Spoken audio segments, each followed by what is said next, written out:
What's up and welcome back to, unfortunately, the final installment of KindaFunny's Planet of the Apes in Review. Of course, I'm Tim Geddes, and I'm joined by, it's Christmas in February, Joey Noel. Hello. The producer/seducer, Nick Scarpino. Top of the morning to you. The Nitro Rifle, Andy Cortez. Welcome in, everybody. And the number 1 through 7 best video game website, GameSpot.com's very own Tamor Hussein. Hello, everyone. Let's get emotional. Let's get emotional. Let's talk about it all. Of course, we are doing KindaFunny's in review. This is our show. Each and every week, we get together to rank, review, and recap different movie franchises. We have been doing the quote-unquote Matt Reeves trilogy to lead into Matt Reeves' The Batman that we'll be doing next week as part of our Batman in review. And then a little tease for the week after that. We're going to return to the Pixar in review universe for Turning Red, which is a movie about periods. And I didn't know that until I read an interview with the directors. They're like, it's unabashedly about adolescence and puberty. And I'm like, huh. Oh, okay. Huh. There's so I thought many you meant boy like bands time in it. periods. No. I thought you meant grammatical. Of course, you can get the show on youtube.com/KindaFunny or roosterteeth.com. You can also get it as a podcast by searching your favorite podcast service for KindaFunny in review. And we'll be right there for you. If you wanted to get the show live as it's being recorded, if you want to get the show ad-free, you got to go to patreon.com/KindaFunny. Just like our Patreon producers, Gordon McGuire, Molecule, James Davis, and Pranksy have done. We appreciate you all so very, very much. Today, we're brought to you by Purple Mattress and DoorDash, but I'll tell you about that later because I'm really excited to talk about War for the Planet of the Apes. It had a runtime of 2 hours and 20 minutes. Pretty getting up there. Getting real up there. Released on July 14th, 2017. Once again, directed by Matt Reeves. Music by the legend, Michael Giacchino. And goddamn, did he bring it in this one. Like, I thought last week's was pretty good. This week, I'm like, oh, damn. He knew he had to really do something special with this. Budget of $150 million, which is surprisingly $20 million less than the last movie, which shocks me for how amazing this looks. Box office of $490.7 million, which unfortunately is less than the $710 million the prequel got, but still was respectable and everyone was really happy about it. And a fourth movie has been greenlit, but that was a couple years ago and there hasn't really been too many updates since. So we'll have to wait and see. Once again, it was nominated for Best Visual Effects at the 90th Academy Awards, but once again did not win. It was beat out by Blade Runner 2049. Wow. It's like, oh, you hate to see it, but if something's going to beat it. I'm okay with that. I'm okay with that. Exactly. Joey Noel, I want to start with you. What do you think about this? Before we started this, Tamor just sprinkled in a little thing. It was like, got real emotional. I haven't cried this hard in a movie in a very long time. Really? My notes for it at the end, not like through the whole thing, but it was just in all caps, yo, why am I crying with like 17 question marks? I was just thinking back to the beginning when Tim asked me if I wanted to do this, and I said yes. And like as the days led up to the first episode, I was like, "Did I make a mistake? I didn't want to do this."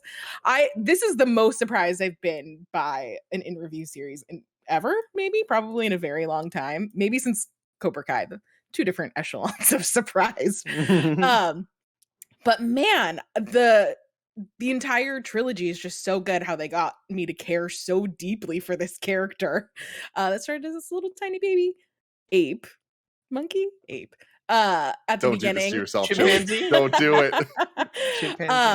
I was Marsupial? really right, exactly. Gorillas, where do they all play? Really impressed by Andy Serkis in this one. Like, I feel like this is one where we actually get like his performance. And I thought he was excellent. Woody Harrelson is like an unhinged villain. So good. Guys, we need to talk about Steve Zahn in this movie. Great. Yes. So good. Bad Monkey, amazing. So good. My favorite, like, he was on screen for maybe 5 seconds before I was like, this is my favorite character. Give me a spinoff. I just need this character. But also so tonally different and such a weird placement in this movie. I had a great time. This, I think, is one of like my favorite in review movies that we've ever watched. Nick Scarpino, let's go to you.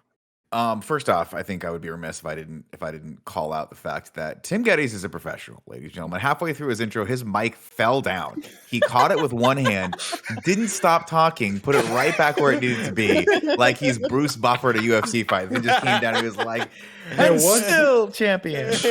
There was a look in his eyes which was like vaguely like, "Fuck, not this again." Yeah. The biggest problem was it fell on my keyboard and it caught. I heard like the Windows sounds go like bloop bloop bloop, but I'm like, I don't know what the hell just happened. What has been activated?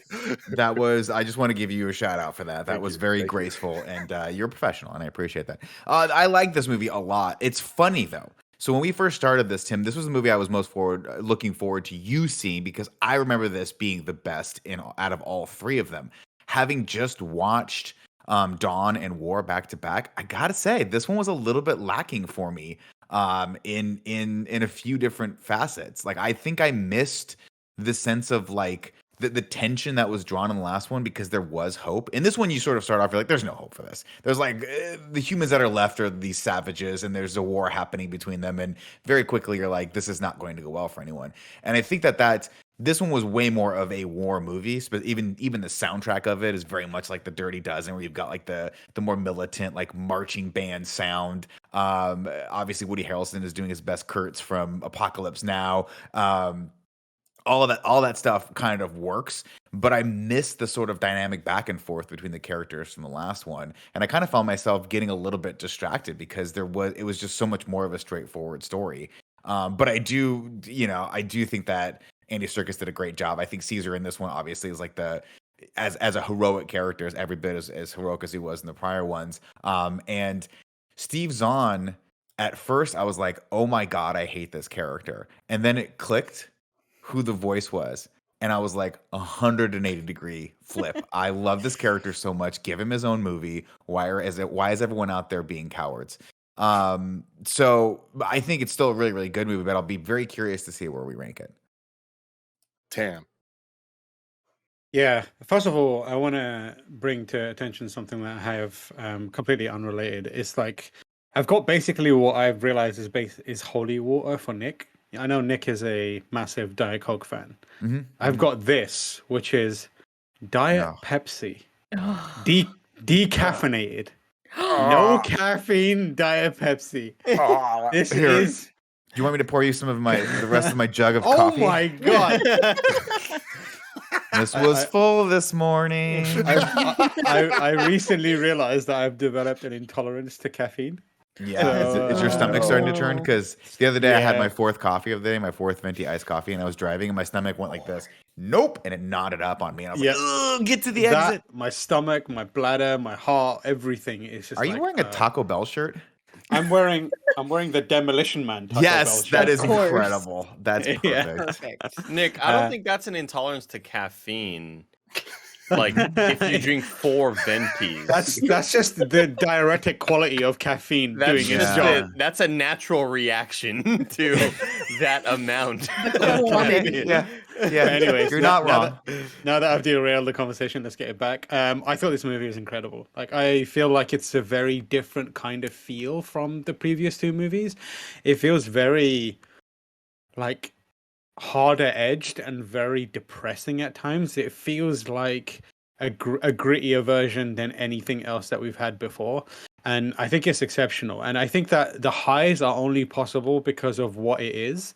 There are moments that definitely like brought me to tears, and there are like connections between characters that I feel like are only possible because everything else is so dire, so bleak, and so like the outlook is not great for a lot of people. And I think the only way that these extreme personalities, whether that's what's it called, Winter or Caesar or Woody Harrelson's character, can exist is if it is if the world and the universe of the movie has reached this stage. Mm-hmm. And I think they pull it off exceptionally well. Like, you get some truly heartwarming moments, and you get some real like, oh, I just want to see die so badly moments, and then you also get unexpectedly like a lot of comic relief. That's what Bad Ape is there for, and is so good. I think Bad Ape has one of my favorite prop gags in the history of movies, and like the delivery of it. I've seen this so movie a good. few times, and when it happened, I was like laughing my ass off still. What are you talking about in particular? The binoculars. Yeah, when he She's has them like, upside down oh or no, backwards. why so small? Oh, and then it turns him around. And then So Maurice funny. is like, "You fucking idiot!" and I just turns love it around. Yeah, but There's one part I adore where the film. he falls down. Do you guys know what I'm talking about? When Yeah, Bad Ape yeah. I'm falls? okay.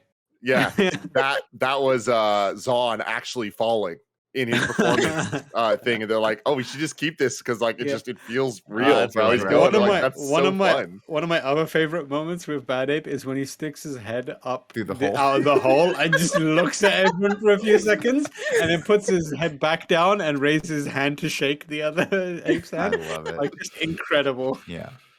Yeah, I love this film. I think it's fantastic.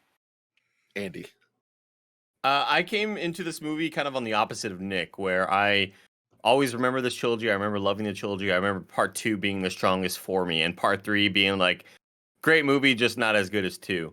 And in a lot of ways, I still feel that way. But god damn, I started this movie really late last night, expecting just to watch an hour and then watch the rest of it today. And 30 minutes in, I'm like, I'm here for the long haul. This movie, I think the tone is what is probably my favorite thing about the movie. The tone, the characters, the Michael Giacchino just. I wish I was here for last week's review because Michael Giacchino has such an 80s 90s approach to this trilogy where the music is music nowadays in a lot of these action movies just feels very secondary. It's always background, just noise, and it's just kind of it's meant to just evoke a mood in a way that it's something you can ignore as if it's almost not there.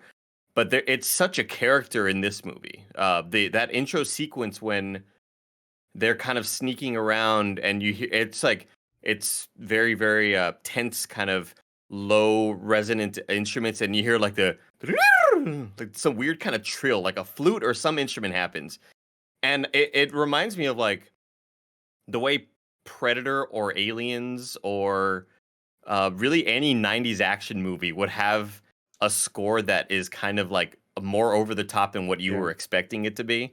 I absolutely loved it. I thought it was fantastic. But again, yeah, those emotional moments, I'm so glad it wasn't Maurice. I don't know if I would have been able to handle myself. I'm right there with you, man. Oh, I'm so glad. But yeah, even like I don't know what it is about a moment that doesn't have that much buildup, but still the flower being put on the ear is like, God, this is so heartbreaking. And it's not like we've had 3 seasons with these characters. This is something that just fucking happened. And it's still performed so well. And goddamn, I still can't believe that all of this is CG. Like, there's so many of these close-ups of these apes are just gorgeous. And all of the tiny, small, nuanced performances. This movie rules. This whole trilogy is one of my all-time favorites. Me too, man. And I've been hyped up for this thing for a decade at this point, and I feel like it only got progressively more and more hyped as things went on. And I would have never believed. I knew I was going to enjoy them. I would have never believed I'd be coming out here where I'm like, where are we going to rank this? I don't know, because I don't think I've ever been more torn between 2 and 3, where I'm just like, they are equally 10 out of 10s to me. I fucking love them, and I love how different they are. Like, I almost feel like in so many ways they're not even comparable because of how much of a success and an achievement each one is on its own. Like, each iteration in this entire trilogy does what it is trying to do so well. And to look at the first one and then to get to this third one and having the second in the middle, and all 3 of them kind of holding up in a way that, like, even like the original trilogy of Star Wars, you kind of look at and there's like the key moments you talk about, but there are problems with Return of the Jedi, whatever. This doesn't have that. This just kind of like feels like it fully earned its vision so that when this one opens up with the 20th Century Fox theme and it's like the like ape version of it, and there's like bongos and shit, I'm like, I'm a sucker and I'm gonna love that stuff no matter what. But they earned that shit, so it made it feel even better. And then the opening title screen of like showing the rise and the dawn and then it turning to war, immediately I'm like, ooh, I don't know. Like, I don't know if they've earned that. And they immediately proved me wrong with that scene where that opening scene of war went so much further than I expected them to go. Where the last movie we had the insanely beautiful and sad scene of their home being like burned down, and like seeing these apes with the fire behind them was like a spectacle. For them to open with this movie with just this all-out war scene, that I was like, well, that's already more escalated than I expected. To get towards the end, there was a moment where I'm like, there's just no more higher they can go. What are they going to do? And then helicopters come in and things start going fucking off the rails. And they have like 6 moments that Caesar could have died and it would have been a super epic, perfect moment. And they keep not doing it. And I'm just tense the entire time where I'm like, if you fucking hurt Maurice, I swear to God. But they like do the perfect thing of like making us invested in so many characters and plot moments that when we get the waterfall scene, and it is so unnerving and tense for like 5 to 7 minutes of just like Andy's talking about, like these bizarre instrument choices that like put you on the edge of your seat. There's like apes working with the humans, and you're like, oh my God, those are like Koba loyalists. Like all of this is just so ridiculously ingrained and so much cooler than it could have been. And you're in these like dark caverns, and like you're not really sure like who's on whose side. There's like a couple like flips going on with like winter and all that stuff. I'm like, damn, I am so in on this. But seeing the green laser sights come through the water, I was like, oh no, I know who's in there, and this is not going to end well. I did not expect him to just straight up murk his wife and kid like that, though. Like it was just so early on in the movie that I was like, I need a moment to like breathe and rest. And they don't give you it. They just 2 hours and 20 minutes of just playing with your goddamn emotions, and it feels like war the entire time. I am absolutely blown away with what Matt Reeves did. I love seeing the shot of in the cavern, like the machine gun going off and the flare kind of lighting up, and you see they go around. I'm like, oh, that's the Batman scene. We're about to see that next week. So it was really kind of fun having those little moments. But I can't put into words how impressed I am with all this stuff. Like this trilogy is going to go down as an all-timer for me, and like these last 2 movies in particular are some of the best we've ever done on the show. But before we get into the plot, it's a little early, so I'm gonna actually let Nick get into the plot now. All right, I was gonna say, just pull the trigger really early on that one. For War of the Planet of the Apes. Just in case you didn't feel like watching Rise and Dawn, well, we've got some Cliff's Notes for you to catch up on. I don't like this. I think it's a little dated when you go back and watch this title treatment of it, where it just sort of sits there. But hey, what are you gonna do? Minor criticism, because you're about to get into it, man. Gary Oldman's distress signal was picked up by a ruthless special forces colonel named Colonel McCullough. We'll just call him the Colonel from now on, or big old Wood Harrelson. And his hardened battalion was dispatched to exterminate the apes. Caesar and his people evaded capture for the last 2 years and are rumored to be marshaling the fight from a hidden command base in the woods as the war rages on. Andy, how do you feel about somebody rumored to be marshaling the fight from a hidden command base? That just sounds so badass. It's so rad. That's so Star Wars. It's so badass. It's both badass, but also a massive security risk. Like, yeah, for sure. If you just like get that base, it's a wrap for whatever Marshall is going on. A group of soldiers with annoyingly obvious sayings on the back of their helmets stalk through the forest. Didn't like this part either. For some reason, I was like, the first couple minutes of this with the helmets on the back, where it's like monkey see, monkey do, or whatever the heck the sayings were. I was like, everyone wrote that on the back of their helmet. That's everyone did. And obviously, that's like it doesn't matter. We'll move on to that. But I know. Back to other war know movies. It just didn't. It was kind of obvious. I know what you're saying, Nick. It reminds me of in video games when people are fighting like zombies, and it's like a post-apocalyptic thing, and there's always graffiti on the wall that's like, "The dead aren't allowed here," and it's always like really cheesy sayings having to do with those zombies. Like that's what it kind of reminded me of. Like I wish one guy, I wish we'd gone through the helmets and like one guy had it written on there. But if everyone had it written on there, I was like, did you guys hang out together and take a second to write these? Was it like a party going on? I don't know. They kind of just was I weird. guess maybe I only noticed one of them having it. Maybe I just wasn't paying attention. It was At least three. No, it wasn't. Yeah, like It felt like a lot. 3 or 4. Yeah. Well, it's Did you also guys kind of notice like Go for it, I Tim. was gonna say it also kind of like universally paints all these people as bad eggs, like immediately, right? Because the stuff they're saying is like, because right now we are sympathetic to the apes. So when you see these lot like with phrases that like are love to kill apes or whatever Right. on their back of their thing, you're like, and they all have it, you're like, okay, these are clearly not good dudes. Yeah. Because like, I think they need to do that because as people we're inclined to try and relate to the humans to a degree. So making it very overt is probably an intentional thing. And I guarantee it was, and that was one of the first things that kind of made me take a step back the second time watching this movie because I was like, oh, well, you're just telling me these people are bad. So Yeah. And one of the things I loved so much, I mean, the thing I loved so much about the last movie, there wasn't bad guys. I mean, Koba, you could say was the bad guy, but even him, you understand where he's coming from. And actually, after watching this movie, you understand a lot more because I think the thing that is fascinating about this movie is the central conflict in. Actually, not even the central conflict, but like the subtle conflict in Caesar, where he keeps seeing the ghost of Koba, and he realizes on some level, Koba was right. Like they should have just killed all the humans back in the day because it's led to this more slaughter, more war. And I now understand the rage. I understand the anger he had.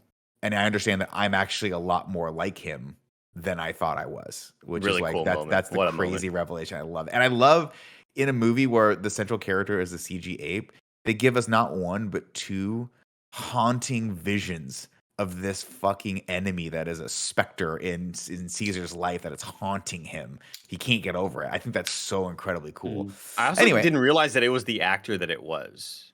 When I looked at the voice actor for Koba, I was like, oh, it's that dude. The dude who was in that one Black Mirror episode with the eyeballs where it captures all your memories and you can rewind back to like old things you've seen and stuff. It's that actor. Oh, Yeah. that's cool.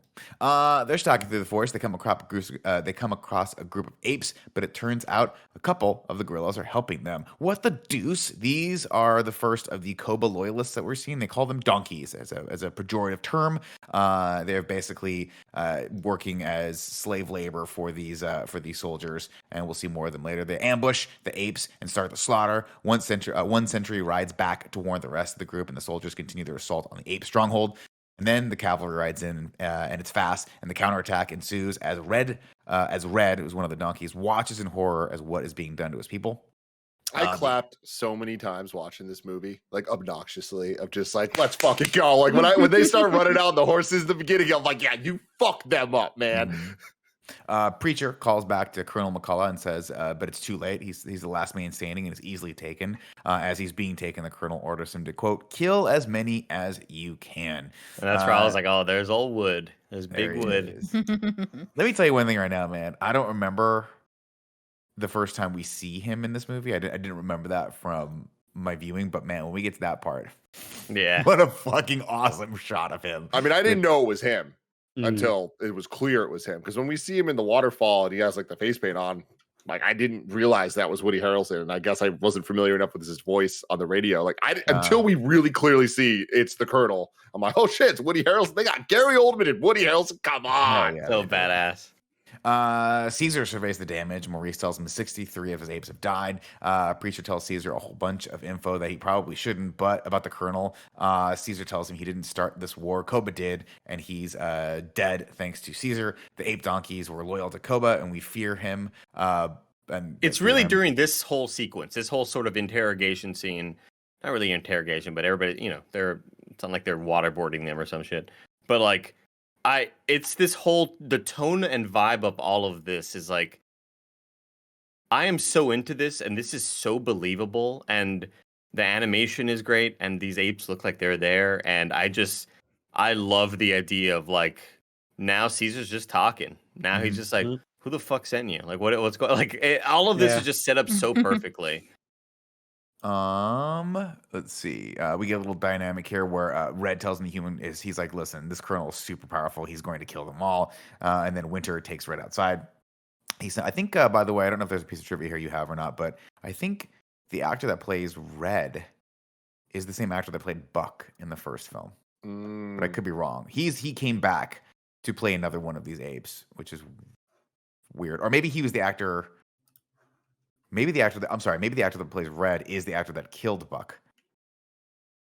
I'll look it up later. I don't know what to believe anymore. Yeah. And he was Chief John Hamill in Rise of the Planet of the Apes, but I'm not good enough to remember. I think he's the guy on the gun that shot Buck and then comes back to play. Oh, got it. Okay, so he was a human. So he transformed into an ape over the and then he's sequels. an ape in this one. But I can't remember. Joey, can you Ironically, look up which ape he plays in this one? Because it might be the one that gets the flowers. He's red. Here, now that I'm thinking, He plays red. red. Okay. He's red in this one, yeah. There you go. Yeah. So interesting note. Let's see. Maurice wonders if let's see.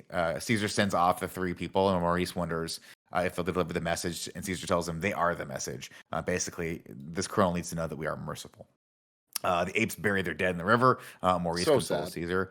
No one could have seen how much darkness was in Koba, he says. An alarm is sounded. 2 apes approach on horseback. It's Rocket and Blue. Blue Eyes, they've returned. They return back to the ape city under the waterfall, and we meet little baby Cornelius. I love that they've been out on this sort of like scouting trip. Yeah. It's really cool. It's a couple of dudes monkeying around out there in the wild, you know.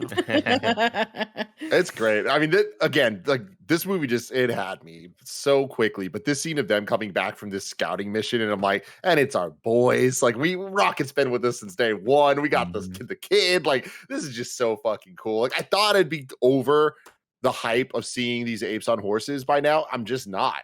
Guys, I'm not. You're never gonna get over it. It's too cool. It's an X-wing flying in the sky. Like it's.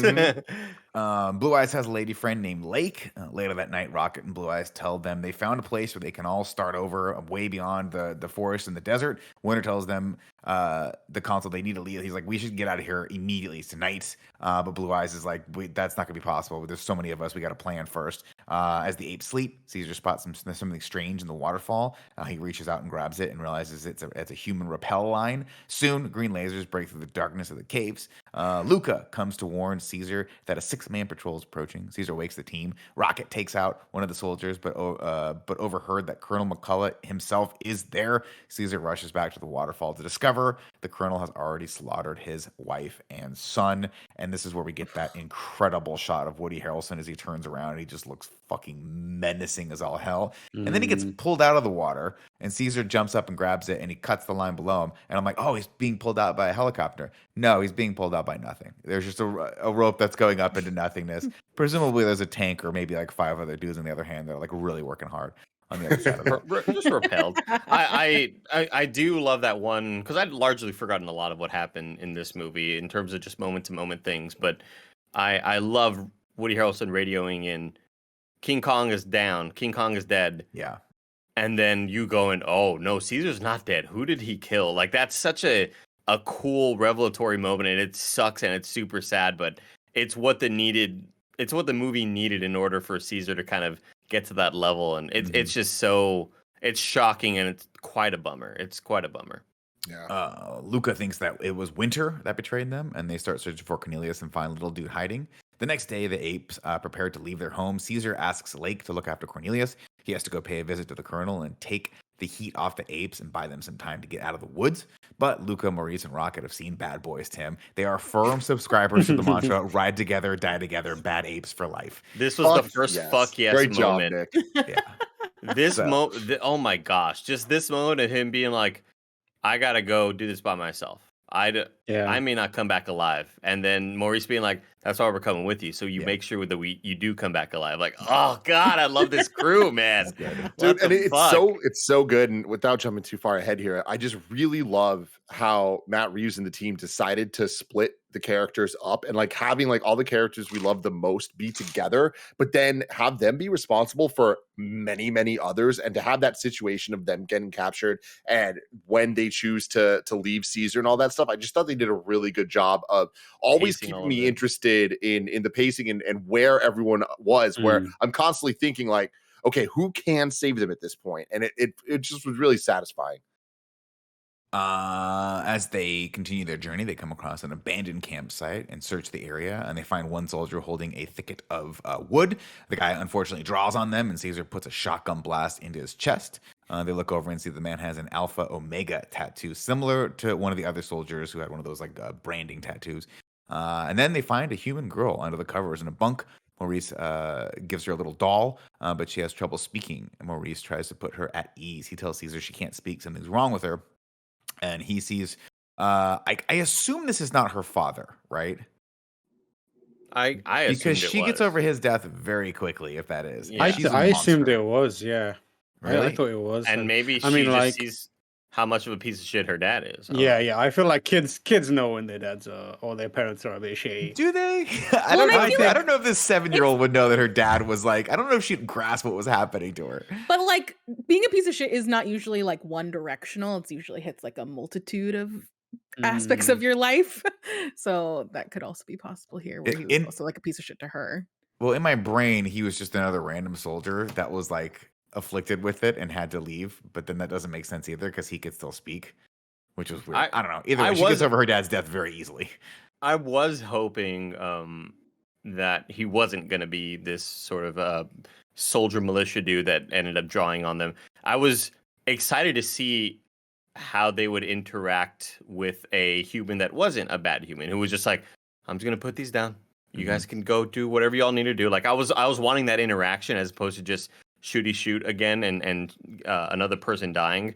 I was hoping to see how they would handle that. But shit, you got when you draw arms, Nick, I will draw a leg.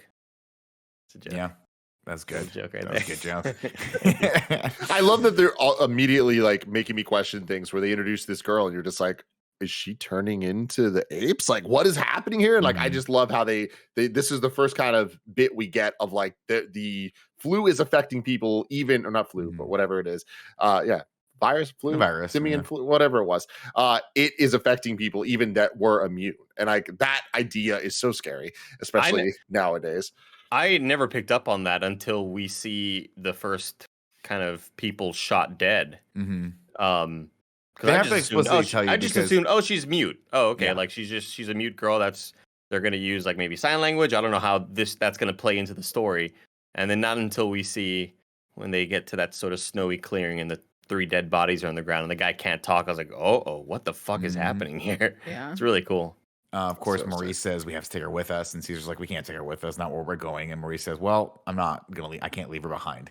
And so they cut, and she's riding on the back. And I love that Maurice, like Caesar's like, Maurice is like clearly the low key leader of this group. Like I'm Yeah. listening to what he has to say. He's like the moral leader of this group. Yeah, it was I like just that a the little bit. statement of like, hey, we can't take her with us. Like, I get what you're saying.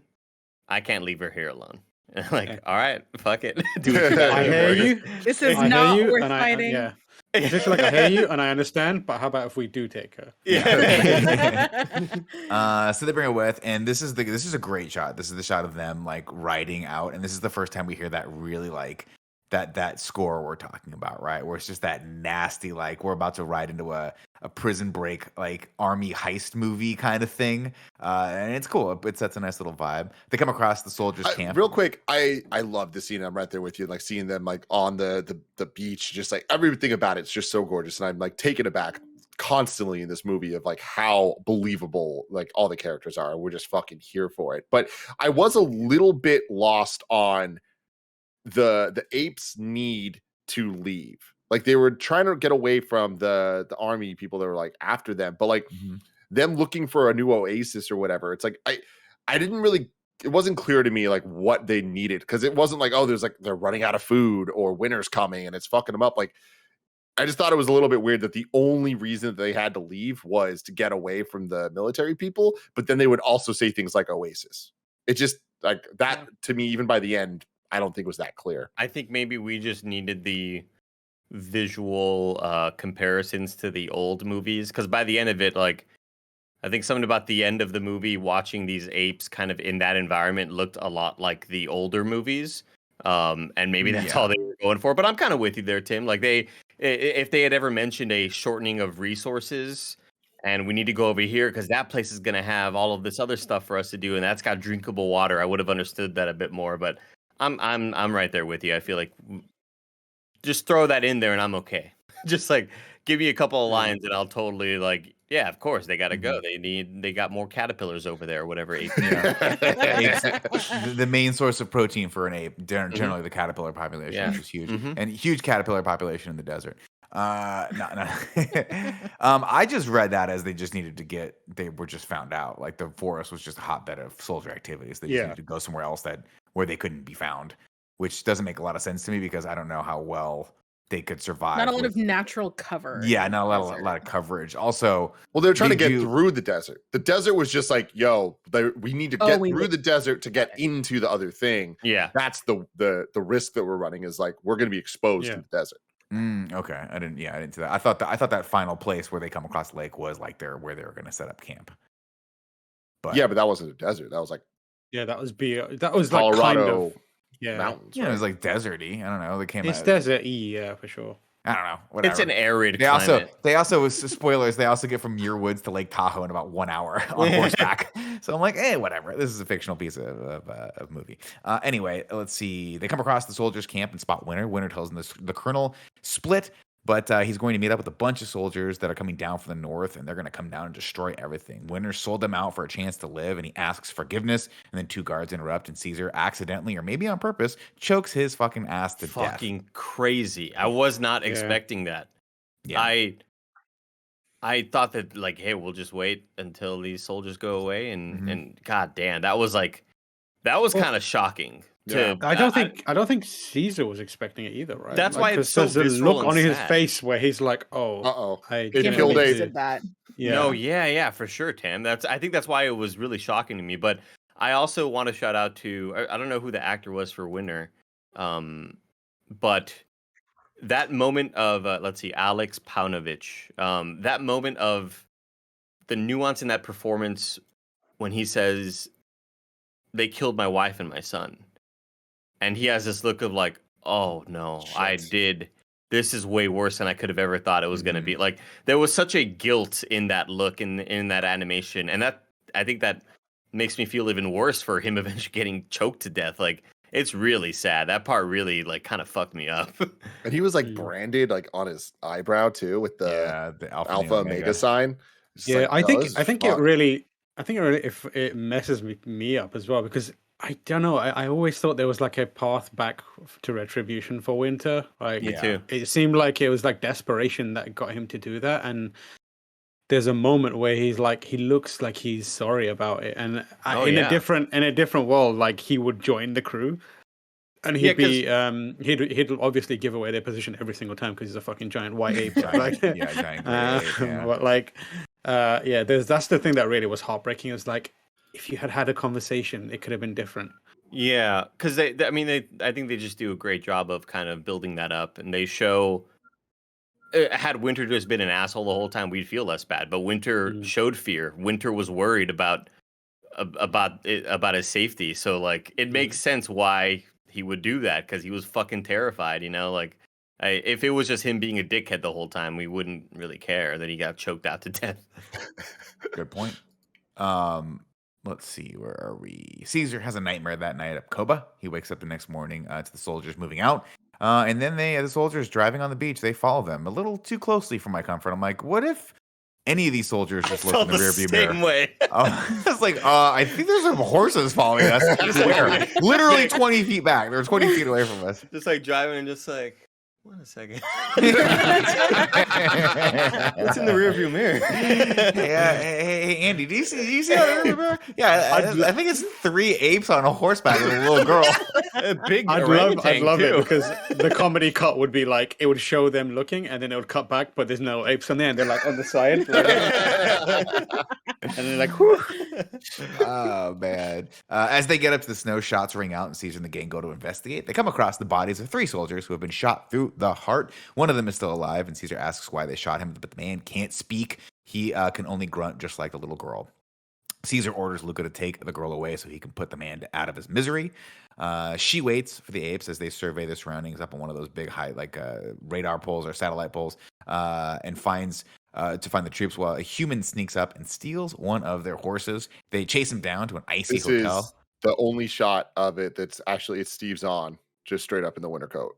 Oh, Like, really? this is the only shot of him in the movie that he doesn't have performance gear on or anything. It's actually him. Oh, that's pretty cool. They find him Imagine like hiding. asking to be flown out for that and be like, I mean, you can get anybody to do that. Does it have to be me? Are you kidding me? You're Steve Zahn. You're like, you know how great that thing you do was when I got to be in that movie? I'll be what in a any movie. movie. What a Kidding fucking me? movie. It was Great. Saving Silverman, man. Come on. I remember seeing him and I'm like, Steve Zahn just needs to be in everything. He such a- really he's does, man. delightful. delightfully charming presence in every film that he's in. 1000%. And my favorite part of that thing you do is when he goes, breath, good, okay, and then grabs like the basil off the table and eats it. I think, you know what? I'm going to say this right now. Say it, Andy. I wish you'd say it. Thank you, Nick. I think I will. What's his face? Ted Lasso actor? Jason Sudeikis. I think Jason Sudeikis. I think the guy that plays Andy in The Office. John I think Krasinski? all those characters. I think all those actors. I think they came for Steve Zahn's stuff. I think they came for his stuff. Yeah. Like Steve Oh, Zahn dang. was supposed to be that actor. Steve Zahn would have been all of these roles. And I think he was ahead of his time. And then all these other actors come along, they take his stuff. Take his stuff. Take all his stuff, all man. his stuff. I want to see a movie that's Shea Wiggum brothers with Steve Zahn. Shea Wiggum Shea is Wiggum. Oh, this that dude. he's that dude. That dude, yeah. Yeah. That dude who's like Just- always that dude in movies. Always taking Yeah. his stuff in that dude movies. Thank you. Taking people's stuff. Like, Yeah. I just want to see this man and Steve Zahn related to each other in a feature film. Yeah, they could be. It's a great call right there. Great Thank call. And Shea Wiggum. Almost like a Somewhat- little Michael Douglas in there too. He has Yeah, a little- throw him in. Why not? He could be their older brother. Before we move on, He could be their older brother. let me tell you about our sponsors. Your to-do list is absolutely bonkers between those meetings, errands, chores, and making sure you get some you time too. So make sure you get a little time to yourself with some help from DoorDash. DoorDash brings you what you want to eat right now, right to your door. Desperately craving late night snacks? Or have you forgot one key ingredient for dinner? Or maybe you just want to stock up for the week? Well, DoorDash has it all in one app. How do I know so much about DoorDash? Well, I'm Greg Miller and I use DoorDash way too much. If you were watching the KindaFunny podcast when we were talking about a whole bunch of different stuff, Nick mentioned the ice cream place you really liked, and I said, where is there one around me? And I said, yes, there is, and I ordered from it, and I had it on the post show. I was eating ice cream on the post show, giving you a review of the ice cream, all because of DoorDash. For a limited time, our listeners can get 25% off and 0 delivery fees on their first order of $15 or more when you download the DoorDash app and enter the code KindaFunny. That's 25% off, up to a $10 value, and 0 delivery fees in your first order when you download the DoorDash app in the App Store and enter the code KindaFunny. Don't forget that's code KindaFunny for 25% off your first order with DoorDash. Subject to change. Terms apply. I don't care how soft or firm your mattress topper is. I don't even care how heavy your blanket is. There's only one thing you need to get a good night's sleep, and that's a good mattress. Get the only thing you truly need for a great night's sleep, a Purple mattress. Only Purple mattresses have the Gel Flex Grid. It's a super stretchy, ultra squishy material that adapts and flexes around pressure points and doesn't retain heat. It's amazingly supportive and cushioning in all the right places, no matter how you sleep. How do I know so much about it? Well, of course, you've known for years Joey's used a Purple mattress. You know Tim uses the Purple pillow, and now the future class of video games, Blessing Adeoye Jr. is sleeping on a Purple mattress, and he tells me all the time it keeps him cool, comfortable, and gives him a great night's sleep. Getting a great night's sleep starts with having a great mattress. Get a Purple mattress. Go to purple.com/kindafunny and use the code KindaFunny. For a limited time, you can get 10% off any order of $200 or more. That's purple.com/kindafunny. Code KindaFunny for 10% off your order of $200 or more. That's purple.com/kindafunny. Promo code KindaFunny. Terms apply.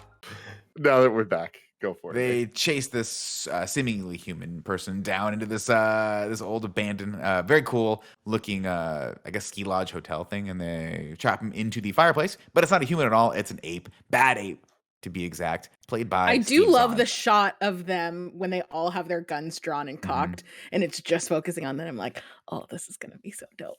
Yeah. I think that's maybe my favorite shot of the movie.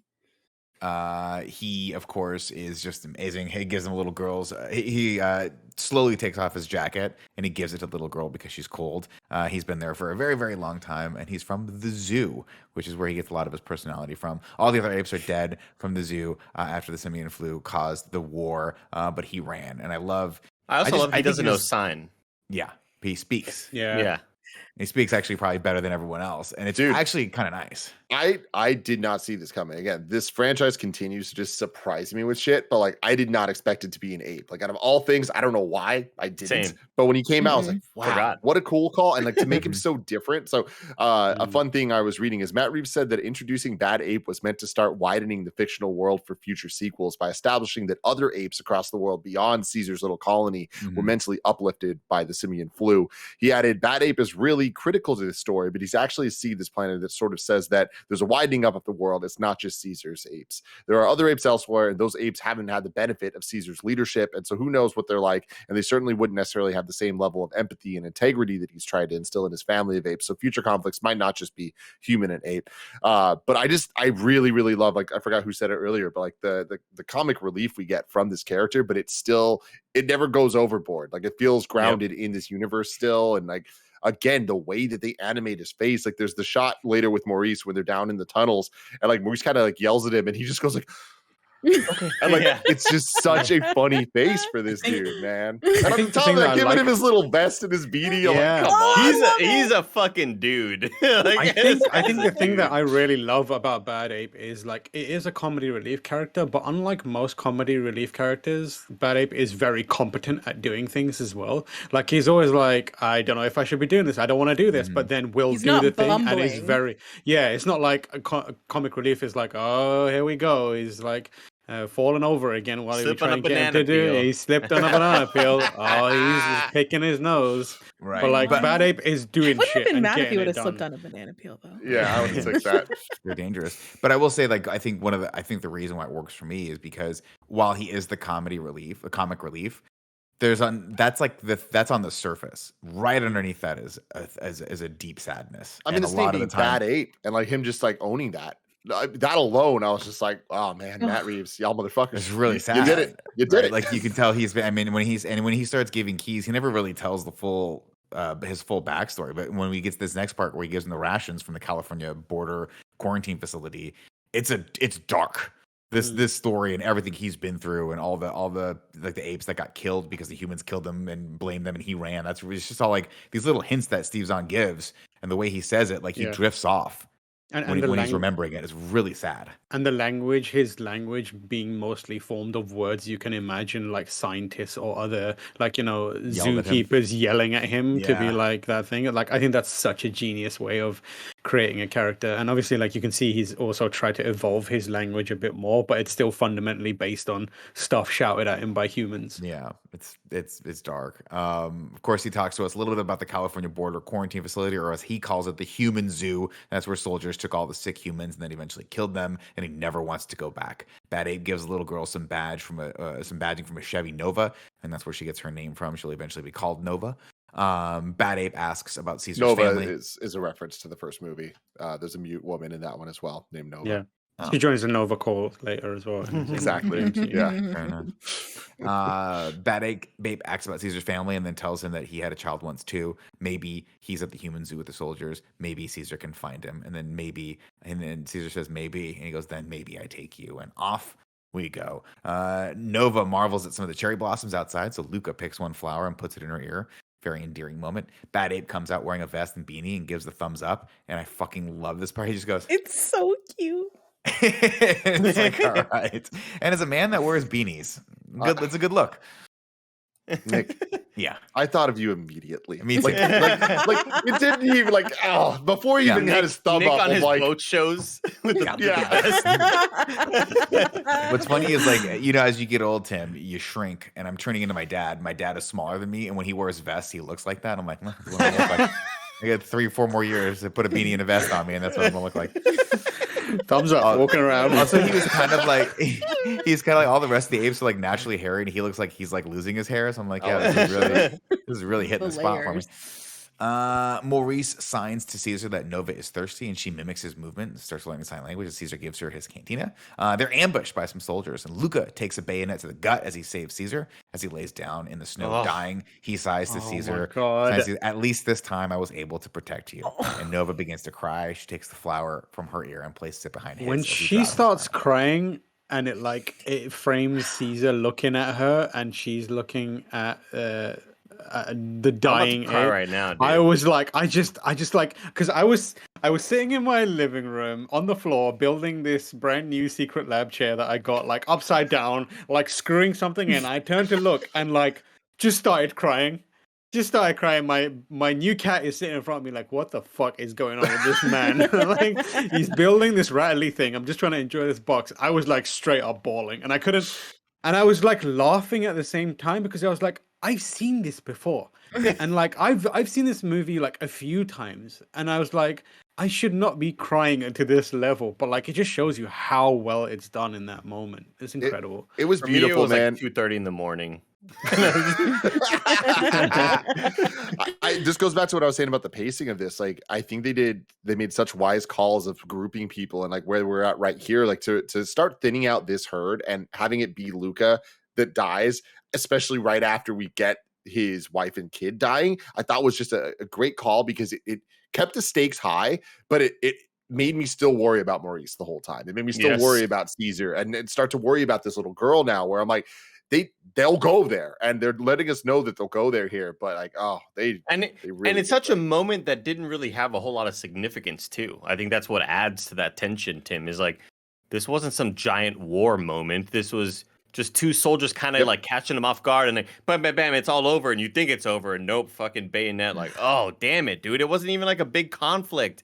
That sucks, man. That was really, really heartbreaking for Luca. Maurice wants all this to stop, but Rocket insists that they continue because Luca gave their life for his life for them. Caesar agrees they must pay, but he wants to finish this alone. So he continues on by himself and approaches the fort where he finds his fellow apes strung up on crosses. He cocks the gun and just starts walking in what felt like slow-mo. There's epic music playing, and I had to stop and just be like, I remember when he was just homies with James Franco. Like, how did we get here, man? This is awesome. There's moments where they show like Caesar's face, and you can see like the aging done to him, like and the hair growth and the graying. And like every time I see it, I'm like, wow, we have really been on a journey with this little dude, and it's amazing. I remember when you were just bounding around a roof room. Well, that's the thing is, it's like been like 12 years throughout this whole thing. Like, to imagine that this group of apes have been together 12 years, like really, like we believe that because they tell us it, but then we see them together and you're like, yeah, y'all are family. It's truly crazy how a pandemic can change people. How long Tam, did you mean to say apes attic? live? What did I say? Roof room? Roof room. No. No. Why are you laughing? In England, we call them roof rooms. Really? No way. Yes. I've never heard that before. Yeah, roof rooms. That's the most English shit of all time. Yeah, you guys had the turn of the century just stop there, huh? We don't want to. I would like an apology for the mockery. No, absolutely not. I want at least one apology. Come on. Roof room. You made me feel real bad there. I felt like really wow. Guys, I just Googled it. It is, and it looks exactly like. What? Is that a real thing? You Googled it and I made that shit up, Nick. Like, we absolutely don't call them roof rooms. We call them attics. Look, man, I literally typed in roof room and it's attics. It's spaces that people have converted into rooms in their attics. For the sake of clarity, I was trying to cover for the fact that I said roof room. Okay. Yeah, well, now I don't know Nick, who's stupid, and I still think it's me. I Googled it, and there are definitely roof rooms on Google, so fair play.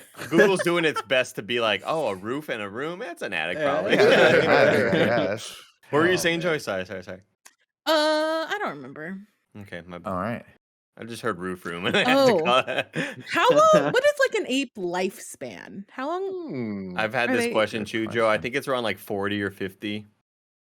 Ape. Longer lifespan. than I would have expected. Bonobos are 40 years. Orangutans 35 to 45. Longest living ape was 65 years old. Is that human years or monkey years? All human. Mammalian years. Caesar comes across a bunch of his fellow apes strung up on crosses down below. This is the part where I had to stop it because I was like, this is brutal. And I was not prepared to see that. I don't know why. This is a movie about this like really intense war, but something about the imagery of them being strung up as like a warning / punishment was just, or like at least for the group of people with Caesar coming and being like, this is what we have ahead of us, this is what these people are doing, like just hit me really, really hard, and I wasn't expecting that.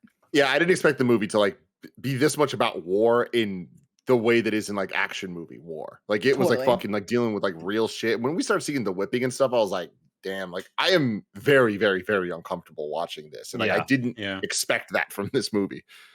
Down below, of course, he sees the rest of his herd in outdoor cages. One of the crucified apes is still alive. Caesar asks him what happened. They attacked us, and the colonel stopped them from killing all the apes so they can use them as slave labor. Before Caesar can ask about his other son, he's ambushed and knocked out. Preacher in red hold him at arrow point, while the colonel finally starts monologuing about past leaders who have squared off throughout the ages. Grant and Lee, Custard and Sitting Bull, and now the colonel and Caesar. He asks why Caesar came there, and Caesar told him he was told more soldiers were coming from the north to meet him here and finish off the apes, so he wanted to cut him off the pass. And the colonel's like, who told you that? Caesar spots Cornelius on his way to the cages. He's thrown in and chained to the other apes. Preacher is given the key, and you're like, is Preacher going to be a cool guy? I bet he will be by the end. This guy's maybe coming around. No. I thought so too. Yeah. His people shun him at first, and Lake tells them, she's like, you're gonna have to forgive them. They've been through a lot. Cornelius calls to his father, and it's heartbreaking. The next morning, the troops march in rank and file to be addressed by the colonel and start their day, who stands before them shirtless, shaving his head. And as they scream out, "We are the beginning and the end, the Alpha and the Omega." They pull all the apes. Of course, that's thematic of the movie in general, right? And when we learn what these soldiers are, they are in fact going to be the Alpha and the Omega, the beginning and the end. They pull the apes out of their cages so they can report for labor duty while the Star Spangled Banner plays. Lake tells them that they're starving. It was supposed to be the Jimi Hendrix version, but they couldn't get the rights. Interesting. Lake tells them that all the apes are starving, and he goes, why do they need a wall? And she doesn't know. Caesar sees more fortifications like missile turrets and realizes something's up. The scene is interrupted when two apes have an accident and fall through the floors. Boyle orders one of the donkeys to whip the old ape. That poor orangutan was so like malnourished looking. It just felt so terrible. Caesar yells then to leave him alone. All the other apes throw down their rocks and rally behind him. You're like, yeah, they're gonna uprise. Then they bring Caesar and the old orangutan before the colonel, and they whip the hell out of Caesar. And they're like, well, Caesar wants food and water, but the colonel refuses. Instead, he shoots the old orangutan in the head. He puts the gun to Caesar's head and starts counting, and Lake lifts the first rock to stop them and get back to work. Fucking brutal, dude. Yeah, it's important to point out, like, Caesar does not react to being whipped. Like, just takes it, just tanks that shit. And people are like, he still got it. He still got it, this guy. We're going to be strong together. That's our leader. Yeah. The colonel orders Red to string Caesar up while Maurice and Rocket watch from the mountains. Bad Ape uses his binoculars backward and then goes, oh no, why so small? And then Maurice is like, you fucking idiot, and turns them around on him. He's like, oh. Caesar shames Red for siding with the colonel, and he's brought before McCullough to negotiate. He says, what makes you think you're in a position to make demands? And Caesar says, the soldiers who came here are not coming to join you, are they? I saw a man on the wall preparing for battle. And this is it's a great cool moment. Great moment, because it's like, damn, you are smart. Like I put that past you, but you figured it out. And he goes, every couple of lines, Woody Harrelson's like, God damn, you're smart. Like it's so fucking awesome, man. Yeah. It's not this scene, but the scene where he has Caesar in the cage, there's a deleted scene that is him talking about Malcolm from the last movie. And he was like, oh, you know what? Like there was a human that I met in the city when I got there, and he mentioned you. Like he's how I really first kind of knew. You can actually watch the scene on YouTube. And he's talking to Caesar, and he's like that's how I knew like of you and all this stuff. And this human believed in you, and he believed in that you meant good and stuff. So I killed him. Damn. Damn. Oh wait, the main good guy. Colonel killed killed the main guy from the last one. The one. Yeah. Interesting. Yeah, which is interesting. And also there's the graffiti during this monologue in the room that Caesar looks at. That's just history. It's like history repeats itself. It's like, okay, that's a little. But it's also the kind of thing like a knobhead like him would put up. Like, that is the kind of thing that you expect from. I mean, starting off his monologue, naming past like generals, like this guy is like. This guy thinks very highly of himself. Yeah, this man's been through a few YouTube rabbit holes. Well, also important that like he sees himself as one of these generals making his last stand. And that plays very much into the fact that he's just like, this is where he is mentally. He's too far gone. He's committed to being this man of history who's going to die for this cause. And when asked why, he's like, I showed you mercy and you killed my family. He says, you're stronger than us and you're smart as hell. No matter what you say, you'd replace us. That's the nature of things. So he knows, he's like, I know what's going to happen. Basically, we're just trying to, ride this out and have this last ditch Hail Mary effort. McCullough tells Caesar that his son, once a soldier, stopped speaking. The virus that almost wiped out all of the humans has made them mute. It spreads. If it spreads, it'll destroy humanity for good by robbing them of all things that make them human, their speech and their higher thinking. They'd turn into beasts. In a moment of clarity, the colonel sacrificed his son so that the rest of humanity could live. He killed everyone infected who refused to help purge, or everyone infected or anyone who helped tried to help the purge. Stop him from purging people. The rest of the humans have rallied against him and are coming to his weapons depot to kill him. He says, if we lose, it'll be the last of our kind. It will be a planet of the apes. They said it. They did it, guys. Woo! And I didn't like this. I didn't like this at all. He says it will be a planet of the apes, and we will become your cattle. And then Caesar's like, that's not a bad idea. Bad Ape accidentally falls into an abandoned mine shaft, which is their way into camp. I'll be honest with you guys. The floor of this camp is a death trap. I'm surprised at this point that no one's fallen through all these. These soldiers trained never to look down, not one time. Like they're like, we can look straight up, but we never look down. The soil is 4 inches thick that they're walking on. Caesar watches as the colonel eventually gives in and feeds his people. Lake tells him he saved their lives. Then Red dumps some water on his face, and he's like, "Oh yeah, you're still dicks." It's so fucked up because it's like they give him the food. I'm like, okay, that's good. And they go up to him. I know they're gonna fuck with him somehow, but I didn't expect for them to pour the water on in these. He's tied up and it's freezing. So the next scene we see him and his whole face is like freezing, like icing. Over. I'm like, damn, like that is even more fucked up than I could have imagined. Have you ever had frost settle on your beards? Mm-hmm. Once or twice. When we were in Boston, never forget. Yeah. Oh yeah, that was fun. Yeah. That's what the beard's for, so it can't get through to your skin on your face. Yeah, that shit is not lit. No, it's not lit at all. The opposite. Frit. Oh my god! That joke aged you about 30 years. Holy shit! Please, someone clip that out. The world needs to see that. There was Nick such needs a pause. to be shamed. There was such a moment of silence in between that. The moment, Andy, just in case you're wondering, was it's gonna come out. Should it come out?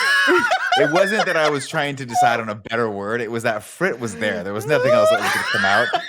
Then it was like, do you really want this? Do you really want this smoke? You want this heat? So preoccupied with whether he can, he's gonna stop to think of whether he should. There's the devil and the other devil on both the Nick's holes, and it's like, fucking say Frit, dude. Say and the other one's like, yeah, say Frit, dude. Moving right along. Rocket and Maurice head into the camp while Bad Ape and Nova hang back. Nova decides to just walk straight in.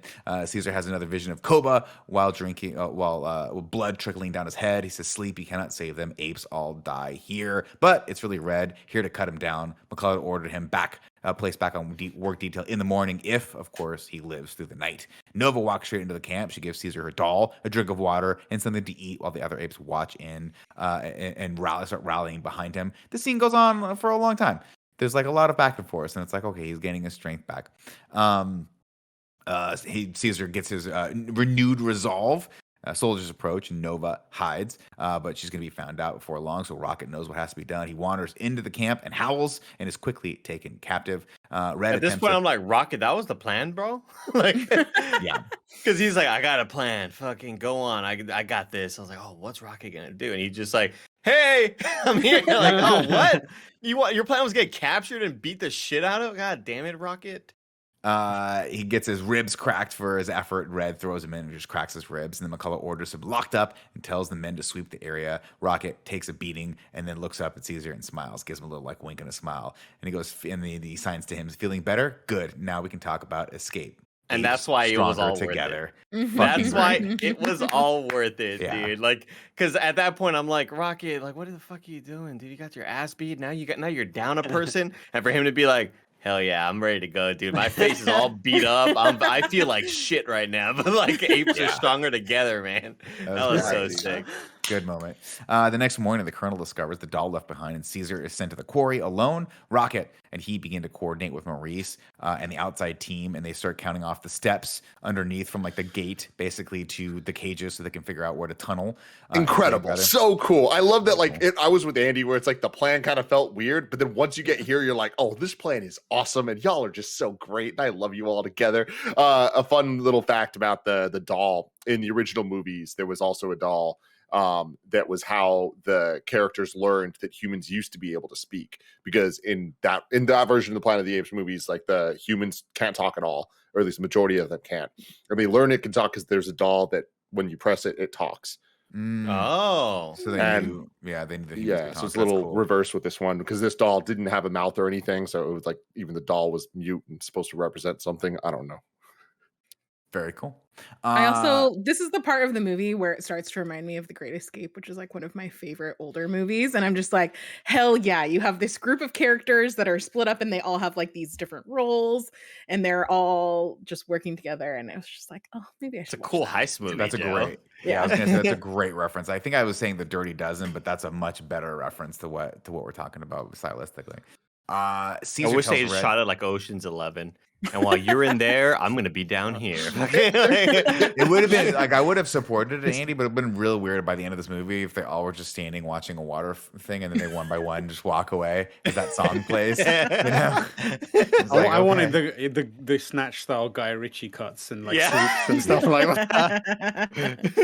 It's gonna be like fucking Bad A putting on the little Yeah. beanie. 2 minutes, Caesar. You said 2 minutes 5 minutes ago. 2 minutes, Caesar. Caesar tells Red the colonel's war is madness. It won't save him any more than it will save Red. And he says, I saved myself. And then Caesar says, is there anything left of you to save? And Red's like, touche. Maurice and Bad Ape use Rocket's step guide to help them break into the cages from underground. Nova wants to be an ape like Maurice. He tells her she's Nova. Bad Ape shows them the spot directly under the cage, and Maurice tells him he has to climb up on his back, and he is not all about that. But after some persuasion, he reluctantly agrees. And man, again, I wrote a note here. Has no one fallen through the fucking these floors yet? That is some weak ass soil. Like Yeah. the way that it's easily just broken through. I'm like, that's in what? It's quicksand, Nick. It is quicksand. It's terrifying. For all we know, the time period of this is the 80s, and Yeah. quicksand is terrifying. Great scene here where BA Bad Ape pops his head up through the hole. Is what I just abbreviated BA here. I was like, do people call him that? I'm calling him that now. This was the scene that Tam was talking about originally, where he pops his head down, then puts his hand up. It's funny. the long pauses where it's just like looking, Yeah. and the camera just like lingers on him, like his eyes just Yeah. slightly moving around, looking at all these apes. It's so good. And then one of them's like, this is the guy I was telling you about. Nova alerts Maurice to a horrifying discovery. The tunnel wall is flooding and filling with water. Now they have a decision to make. If they keep digging, they risk flooding the tunnels and ruining their chance to get to the children's cage. Caesar tells them it's now or never. More soldiers are coming. We have to get the children out above ground. We got to get a better plan. One of the apes throws shit at Boyle's neck. And now you got to know, Andy. The thing about this scene that you guys don't realize is that once the shit hits the back of your neck, it is going all the way down your back. There's no way to stop this warm goo from going down into your back crack. It That's looks gonna be so. sad. It looks so liquidy and viscous. Ew, and it's stinky. Yeah. Let's see. Boyle, like an idiot, enters the cage to punish the apes responsible, and he gets some more poo on the side of his face for his efforts. Rocket holds another load in his hand, but before Boyle can zero in on him with his gun, a pair of hands pop up from the dirt below, and Maurice drags him down into the tunnel. And then keys Hell pop yeah. up. Yeah. Caesar and The Rocket. keys and then like handing them the gun. It's really funny. Caesar and Rocket sneak through the camp to free the children. Caesar is reunited with Cornelius. Touching moment. They climb the wire strung above the base of the adult cage and sneak all the children out to safety. With only Rocket and Caesar left, Caesar knows he can't leave without ending this once and for all with the Colonel. He tells Rocket and Maurice he says, He tells Rocket that Maurice was right. I am like Koba. He could not escape his hate, and I still cannot escape mine. And then So an dope. incoming And he rocket. looks up at the room like, it's so cool. He's like, I gotta go kill this guy. An incoming rocket, of course, breaks at the scene and kicks off the impending attack as all of the alarms sound. The final battle for the planet has begun. Troops try to get to their colonel. They start knocking on his door, but he is not coming out, and they're trying to figure out what's going on. So they take their posts. Preacher notices the cage are empty as the opposing forces riot in hard on helicopters. Caesar makes it to the command post and finds the colonel's bloody flask and a picture of his son. He creeps around the corner and finds the colonel drunk as a skunk, so he thinks, but he's not drunk. Caesar levels the colonel's own handgun at him, but before he can pull the trigger, the colonel gasps for words. He has begun to regress just like the others. And Caesar, Fuck yes. Andy from KindaFunny. Do they bleed from the mouth? A little bit, yeah. I think it's like something with the vocal cords. I was Oh, wondering because interesting. when those other people were bloody on their mouth, I thought they had just gotten the shit beat out of them, right? I But thought it so from was them he, getting and I was like, shot. wait, was he like hurting himself or like? I thought it was from the nose coming Yeah, down it's the because nose. we see Nova in the beginning when we first see her, like she has like blood coming like here. Oh, I never noticed that. Yeah, Oh so shit! it was the nose that mainly had it. Got The others it, did okay. get their ass whooped, so it was a little bit everywhere. Got it. Okay, cool. Because I was like, damn, did he get his ass whooped already by somebody else? That was like my initial thought. But I think kind of a cool sequence to see.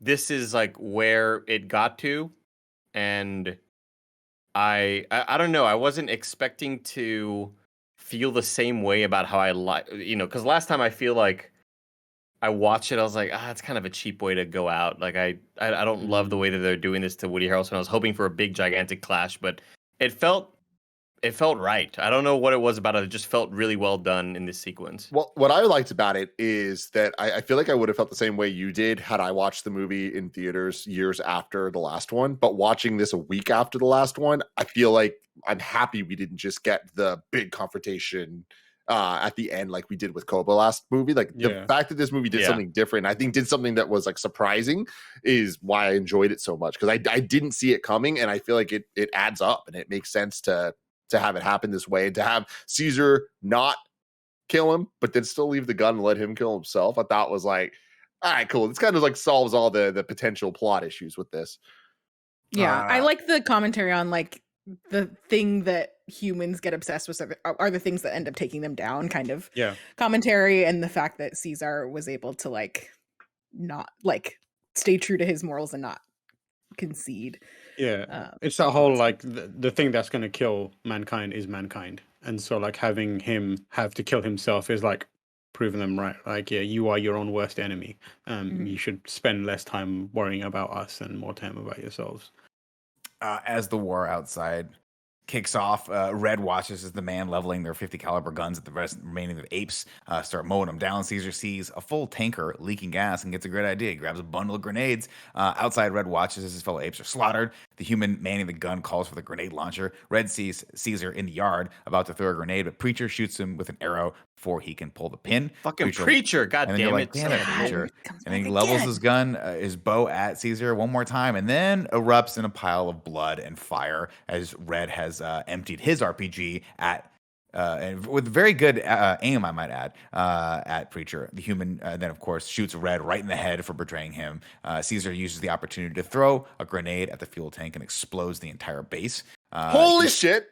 Yeah. Like, you're saying this so quickly, but like every single word you just said just got cooler and cooler and cooler. Like, this man was exploded. Like, straight the fuck up right there, just boom, done. And it reveals who did it. Like, it happened so quickly where like what I thought the scene was going to be, and in a different movie, it would just be like, cool, Caesar has the grenades. He's sacrificing himself. He runs to the flammable thing. Boom, heroic music, it's slow-mo for a bit. Pretty much roll the credits, right? He sacrificed and saved them. No, there's still so much movie for this to give us, and I loved that choice. Yeah, Red getting popped in the head. Like, if I'm Red, like, fucking grenade launch yourselves, dude. Like, just right there on the ground, bam, take out the dude who's about to go out on your own terms, Red. But that was still a really cool sequence. Yeah, that explosion, just the way it sort of chain reacts through a lot of that area, really neat. Caesar watches as the opposing forces move in and take the remaining apes captive. They cheer, or remaining humans captive, excuse me. They cheer as the humans are brought out. One of the soldiers looks up and notices Caesar. And I love this shot, by the way, because if you guys notice, like none of these humans, you can even see their faces. They're all just these faceless sort of like specters or ghosts. Scary, dude. Very, very scary. The one by one, they all start looking over at Caesar and they're about to chase him as the sound of an avalanche pops off behind them. What's that sound? It's a Deus Ex Machina. Dude, the sound design of this movie, we haven't talked about it. Like from the waterfall scene and then this scene, it is just intense. And I love how just the sound alone gets across how tense and scary the scene is. Like it is so fucking crazy, where I love that they put Caesar through so much shit here that we now get an avalanche of him just trying to fucking survive, like monkeying around through all the different shit. It's very epic. What clutch ass plays from Caesar? Like hurt, injured. He's got an arrow just like pierced into his lung. Like the moves that he was pulling off there at the end with the trees, so fucking cool. Soon the rush of snow subsides. Caesar looks out onto the frozen landscape. There are no signs of humans left, but his herd has survived, and they cheer in relief. They're all okay. They cross over the mountains and land in the desert. They come across a lake with some woods nearby. They've made it to where they want to settle in. Nova takes Cornelius and Bad Ape down to the water to play, while Maurice and Caesar hang back for a quiet moment. Caesar holds his wound, and Maurice grunts. It's worse than we thought, but Caesar stays his hand. He's like, it's too late. Everything's good. Don't worry, Maurice, he says. You are all home now. Apes are strong. This is where it starts, people. Or without me. And Maurice sheds a tear for his friend. And he says, son will know who his father and Caesar and what Caesar did for us. Caesar looks out over his people and begins to cry. He closes his eyes, lays over, and dies. And that is War for the Planet of the Apes. Oh, man, my God. Got me again just talking about it. I wish it didn't go down that way, man. I wish we didn't have to see him go down. I wish we knew he was going to go down. I wish it was like this is it for me. Like, well, your son will know what you did and what kind of person you are, what kind of ape you were. And it's like emotional, crying in tears. Like, I could have just done with like a fade up with almost like an Inception top moment where like maybe you see him like, I don't know. I just didn't want to see it happen, man. Because it's like, it's such a bummer to see all the other apes start to react as the camera's panning up and kind of the movie eventually ends, because you're like, damn, you're just kind of ruining their trip too, man. Like, this whole thing is so sad. Now we got this dead body to deal with. Yeah. Well, shout out to Caesar for surviving that whole goddamn horse ride over there. Holy shit, that's a long trek to have that much damage. Like, god dang, dude. Just wanted to get there and watch them happy. Could have maybe just kind of sutured that a little bit somewhere along the way. Yeah. Maybe just lived for the rest of your life. That would have been cool. Yeah. But he had to die. Andy, hit me with haiku and review. 7 syllables in the middle. You need 5 for the first and last line. If you're not poetic, no need to fret it. Haikus don't need to rhyme. Haiku in review. Haiku in review. You can go to patreon.com/KindaFunny to write your review in haiku form, just like Joe Mertens, who says, the fam that we make. Kind Maurice, Lake, and Rocket. Cornelius saved.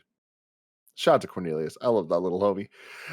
Chad Van says, so much sadness here, but Caesar helps lead them to the great Apescape. I fucked that up, but y'all know. That's great. Yeah, that was that's good. Apescape great. was great. Apescape was good. And the homie Pargot writes in with a longer one here saying, Trader Ape sellout, family dead, Caesar shout, OG crew rollout. Kerna is Woody. Bad Ape shares his cute hoodie. Apes caught, no goodie. Caesar sees the dead, can't get Kova out of head, earns back leader cred. Babies climb on rope, through the hole is only hope. Ape escape, so dope. Never felt too long, Caesar bigger, king than Kong. Apes together, strong. That's damn, Parga, you man. killed it, man. That was incredible. I mean, even that group moment, like, so cool, man. Yeah. But at that point, if I'm the soldiers, I'm like, what are they doing? This doesn't seem good for us. Andy, let's do Ragu Bagu. Ragu. Bagu. What's up, everybody? Welcome to Rad Guys Talk Bad Guys here for Planet of the Apes. So far on the list, God, I have too many freaking notes. Sorry. Ragu. Bagu. Kobo was one. One, we have Koba and There we Carver. go. Thank you. And number Koba 2, and we have Carver. Malfoy and Strikers. There you go. Where do we Both want of to the put? general strikers. Where do we want to put Colonel McCullough? I would say number 2. Yeah. Above Yeah. Malfoy and Striker. Oh yeah. Yeah. Okay. But under Koba and Carver, just because they were really, really good. All right, I'll give him that. Done. Colonel. Weird Woody Harrelson fact that I learned this weekend that has nothing to do with this movie. His dad assassinated a federal judge and was like a hitman and an organized crime figure. What? So random. That's Woody crazy. Harrelson's dad. Who would have thought? Not I. Oh damn. Yeah. That's pretty traumatic. Yeah. That's a traumatic upbringing. Holy shit. Now it's time to rank the Planet of the Apes movies. Currently, number 1, Dawn of the Planet of the Apes, and number 2, Rise of the Planet of the Apes. I've never been this conflicted ever. I honestly could go either way, man. I'll kick this off. I think this is a good movie. I think it's really entertaining, but I think it goes flatly at number 2 for me. I think Dawn of the Planet of the Apes, that's the second one, right? I think that one just has a lot more intricacies to it, and I think I just enjoy the situation we find the characters in a lot more in that. We're on the teetering of post-apocalyptic. This War for the Planet of the Apes, very straightforward, doesn't have the nuance with the characters that I like. And I think Woody Harrelson's character is great, but he kind of comes off as that one-dimensional bad guy. They try to give you a little bit of sympathy for him and his son, but really at the end of the day, he's just a one-note sort of maniacal madman. And Caesar has to put up with that, which is entertaining, but I just don't think it reaches sort of the intricacies and nuance of where Gary Oldman was, for instance, and where we find Malcolm as well. So I would put it at number 2. I will go next. I would put it at number 1. My biggest criticism of last week is that I didn't care much about the human characters in that. That movie solved that because the human characters in this pretty non-existent. This focuses a lot more on the apes, and now this big struggle that they have found themselves in. I love this. I love seeing everything come full circle with Caesar and Maurice and like the whole group. And I would put this in number 1. Interesting. This is tough because Andy, I you're thought the deciding vote. I thought Nova's character was so strong this time around. Like not this time around, but just like having her there really helped kind of bolster the crew. And Caesar was fantastic. I feel like if the movie still had like Koba's arc in this movie somehow, it would be like the greatest movie of all time. But I would put this at number 2. I would put this at number 2, below Dawn of the Planet of the Apes. Rise? Dawn? But below Dawn and above Rise. Below Dawn and above Rise at number 2 is where I would put this. Now, Tim, I'm going to go next so that you can be the decision maker here. Because I'm thinking about it, and the way I see it is I see these movies, the last 2, kind of like Fast 5 and Fast 6, where 5 is a better movie. I think that Dawn is a better movie.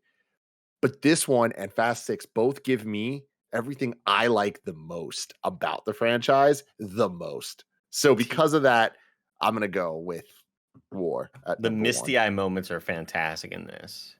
And I didn't really have that in part 2. But I just think part 2 is much more solid throughout, where there were moments with Woody Harrelson where I was like, you're a little cartoony right now. Cam, take us home. I think I understand that whatever you picked, Tam, part 1 is better and you hate part 2. Or like, you know what I mean? Like rank 1 is the best thing and rank 2 is total shit. Right. And people are going to give you shit equally for no matter what you pick. Okay. I think, surprising myself, I think this might be my favorite one. Oh shit! I would not have said that, but watching it this time again, like I really get everything has been said about it, especially like the Nick's breakdown of it is like perfect, I think. But like even recognizing some of that stuff, knowing that it's not as nuanced and perhaps not like as multi-layered, the moments, the misty-eyed moments that Andy talked about, they really hit hard. And it's like, I feel like once you go on the entire journey, the emotional baggage that you bring to this movie is emotional damage. This movie does it's unbelievable. Like that moment where you see Nova and Caesar interacting for the first time, not first time, but like when she brings him water and then brings him food, like that journey where you see him kind of looking at this human and being like, he's got someone again that he can trust, and the things that he's been through, and this is a human that wants to do good for him. Like it's really powerful. And then when you see Nova kind of mourning the loss of, was it Luca? And like when she's crying, like it's not like the ape sadness at losing their friends and their like their brother in battle. Like that was really overwhelming. It's seeing this young innocent human like break down that really made me break down at the same time. I was like, wow, it's such a powerful moment, and there's so many of those. Like You're have so right though, that the shot with like while that's happening, you mentioned it earlier, but Caesar looking in at the her back, reacting looking to at it her was another layer of like, man, this is good. Yeah. Shit's And then like good. similarly, there's like charged emotions for other things. Like you really hate Woody Harrelson's character at times, like the things that he's doing and putting him through. Like there's very few villains that I can remember like that. I'm like, oh, I just want to see you get torn limb from limb. And obviously like there's imagery that they use to evoke that, which is deeply evocative for us, like the shaving of the head moment and the kind of what that refers to, and his whole like ideology is like, it's easy, it's like low-hanging fruit, but it works so well within the context of the movie. And That then great like the moment whole of dialogue talking to Caesar where he's like, look, I'm sorry I killed your son, but if it would have prevented, him like becoming your thing, like I'm glad I did it. Like, oh man, it's like that's the thing. Like he could have said, "I would do it again and again," to really hit home the fact that he was doing it from humanity. But he's an asshole. So he said, "I'm glad I did." I like he shows that he's got personal like satisfaction out of doing it, and that's where you separate this character from being like, I can understand the perspective, to no, this is straight up a bad person. And like it really worked for me. So that's why I think this one might be my favorite. I think it is my favorite now. So there we go. The rankings are: number 1, War for the Planet of the Apes; number 2, Dawn of the Planet of the Apes; number 3, Rise of the Planet of the Apes. I am so happy we did this franchise. If there's any other franchises out there that y'all like, Tim, you're missing out on this, please let me know, because we're out here watching a bunch of fucking garbage. Very excited next week for Matt Reeves doing Batman. How good is that going to be? I hope as good as these. Tam, thank you for joining us for your first in review. I'm sure it will not be your last. Yeah. I'm excited to see Matt Reeves randomly introduce Gorilla Grodd into the Batman. But thank you for having me. It is a pleasure. And let me know when you want to do Demolition Man in review. Until next time, I love you all. Goodbye.